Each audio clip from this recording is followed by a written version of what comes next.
As I mentioned a short while ago, MPC rate decision bringing rates down to 5.75%. Pretty a big surprise for the markets, many would say, given the fact that most thought that we wouldn't see a move on the interest rate front, and some were even saying that we could see a 25 basis point hike.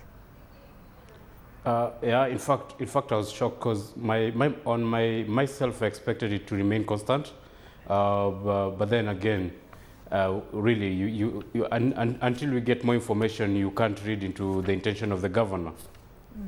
Well, looking at trade in today's session as well, I mean, we've seen relatively light volumes ahead of the fourth quarter earnings coming from the banks. What is going to drive trade going forward?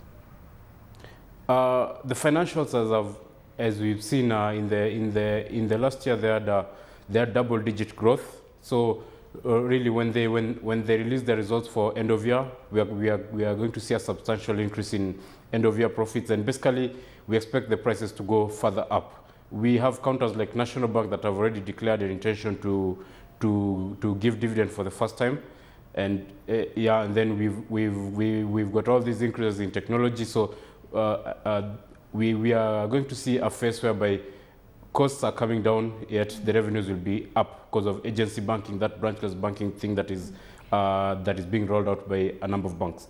Crispus, it's also interesting to note that foreign participation has also been on the increase since the beginning of the year. I mean, you alluded to some of the stocks that have been enjoying gains and perhaps have been under the spotlight, the ones that have come under pressure over the past couple of months or so. Are you finding that there's quite a bit of bargain hunting by the foreigners?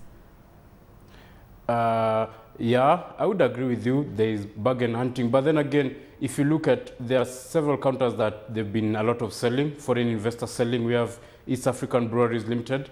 There've been a lot of foreign investor selling. We've got Safaricom.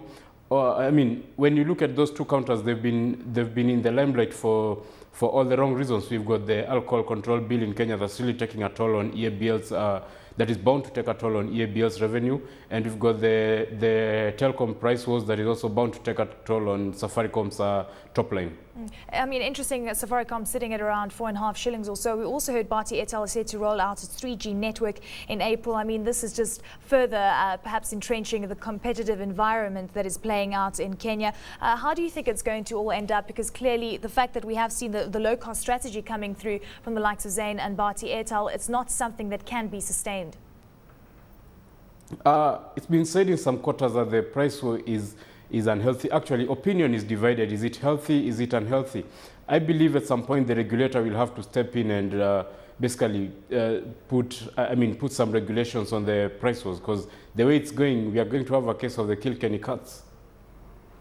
Crispus, let's touch on KPLC. It came under pressure, significant pressure earlier in the week. Tell us about the uptake going forward. It seems that most investors are waiting to hear some really good news on the growth front for the likes of KPLC before they really pile into the stock. We've been having a situation whereby when stock prices, when companies list, we normally have a good news coming in. So basically, in the next few coming weeks, I expect some good news report that will lift the price up. And I still believe there are speculators who are taking off because basically they've made their money, and there are also others who feel it's time to come in.